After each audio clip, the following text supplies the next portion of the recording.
নিঃশব্দ এক বাথরুমের সেপটির ট্যাঙ্কিতে মিলল গৃহবধূর মৃতদেহ।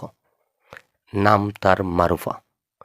সুপ্রিয় দর্শক, অত্যন্ত ভয়ঙ্কর ও মর্মান্তিক একটি ঘটনা ঘটেছে বগুড়া উপজেলায়। দীর্ঘ 9 বছর আগে বিয়ে হয়েছিল পারিবারিকভাবে বগুড়া সদর উপজেলার মুগুল মিয়ার সাথে। বিয়ের পরপরই কিন্তু ছোটোখাটো বিষয় নিয়ে তাদের মাঝে জর্গা লেগে থাকত। 13ই ডিসেম্বর রাত 10টার দিকে ছোটোখাটো একটি বিষয় নিয়ে গলা চেপে ধরে সেই স্বামী। কোন সময়ে যে সেই টিকটক আসক্ত স্ত্রী মারুফা জীবনটা নিস্তেজ হয়ে যায় তা স্বামী নিজেও বলতে পারেন না। হঠাৎ করে দেখতে পারেন সেই স্ত্রীর আর কোনো সাড়া শব্দ নেই। তখনই সেই স্বামী বাথরুমের ট্যাঙ্কির মাঝে যেখানে ময়লা থাকার কথা ময়লা থাকে, সেখানে 9 বছর আগে বিয়ে করে যে স্ত্রীকে তারি ঘরে এনেছিলেন সেই স্ত্রীকে বাথরুমের ট্যাঙ্কির ভিতরে ফেলে দিয়ে সিমেন্ট দিয়ে বন্ধ করে দেয়।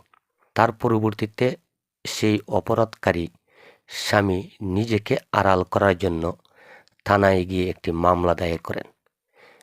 ওনার স্ত্রীকে পাওয়া যাচ্ছে না, ওনার স্ত্রী কোথায় যেন কার সাথে পালিয়ে গিয়েছে।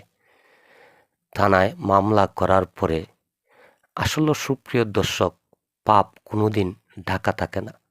পাপ একদিন না আরেকদিন অবশ্যই মোচন হবে, সামনে আসবে। তাই যেমনটি হয়েছে, বগুড়ার পুলিশ প্রশাসন ছায়া তদন্তে নেমে যে বিষয়টি সামনে এসেছে, শেষ পর্যন্ত বাথরুমের ট্যাঙ্কি থেকে সেই গৃহবধূর মৃতদেহটি উদ্ধার করেছেন পুলিশ প্রশাসন। সেই স্বামীকে পুলিশ প্রশাসন গ্রেপ্তার করেছেন, জিজ্ঞাসাবাদ করেছেন। উনি জবানবন্দি দিয়েছেন, স্বীকারোক্তি দিয়েছেন। ওনার স্ত্রী টিকটকে আসক্ত থাকার কারণে ওনার পছন্দ ছিল না সেই বিষয়টি। বারবার স্ত্রীকে নিষেধ করার পরও কিন্তু সেই স্ত্রী টিকটকে আসক্ত।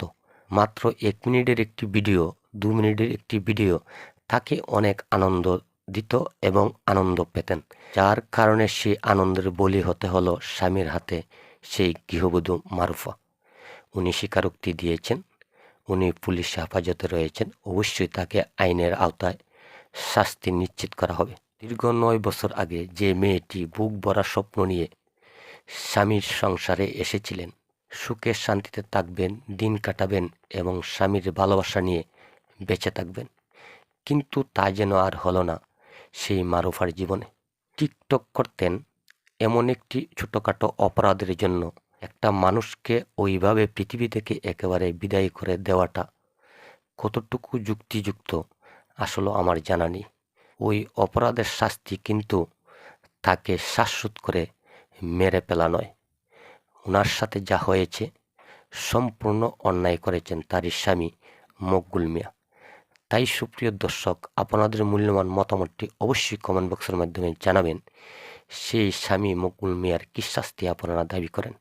ওই কথাটি বলে আমি আমার ভিডিও থেকে এখানে বিদায় নিচ্ছি। সকলে ভালো থাকুন, সুস্থ থাকুন। আসসালামু আলাইকুম।